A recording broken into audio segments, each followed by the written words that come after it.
وسكنتم في مساكن الذين ظلموا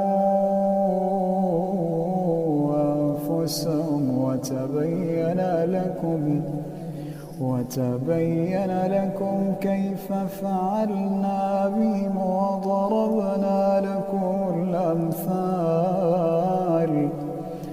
وقد مكروا مكرهم وعند الله مكرهم وإن كان مكرهم لتزول منه الجبال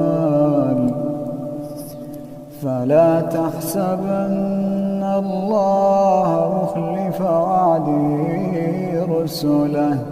إن